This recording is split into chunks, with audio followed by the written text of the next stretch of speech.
Hello guys, magandang umaga sa inyong lahat. Sa lahat na nanonood sa aking video ngayon. Ako pala si Jun Aligarbis ng TV Channel. Guys, nandito ako sa abutay ng Kapalong, Davao del Norte. Ngayon guys ay ako po ay pumunta para po ay maiwan po ang ihang bahay dito at mayroon po siyang konting business dito sa ihang lugar ng butay ng Kapalong, Davao del Norte. Ngayon guys ay ipapakita ko sa inyo kung ano ang ihang ang business. Ito po ang tinatawag ng business ng lanot. Ito po ang lanot ay gawa po ng saging. Ang mga saging na mga katulad ng mga kandaba at mga sanpelko. Ito po ang gawa ng ating mga kababayan. Hi guys, at mayroon po bibili. Ano po si Imote? Sa may palitan mo? RC? Wait lang ha.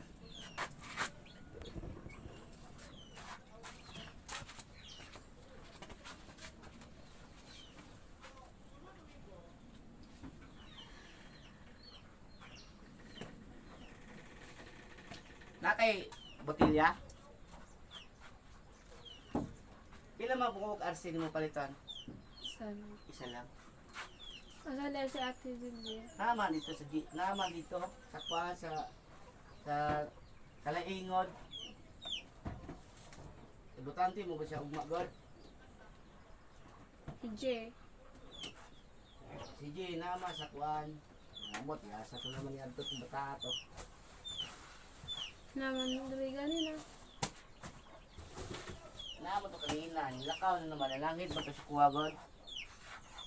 Hingo man siya na mo adto mo na ako gawas call kay mo sige. Ay yo lang pagabi kay Asa ni mo diri kaning mais? tiya man nagihatag mo na sa mua. Asa? Agkoy wa man ni kuan ay. Asa mo tong bugnaw? Nalit to sa bako.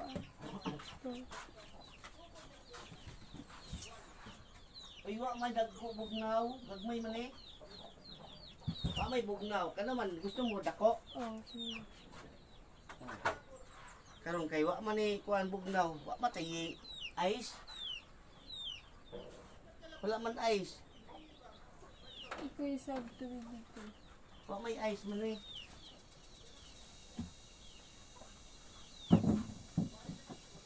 Wala man, di man ice.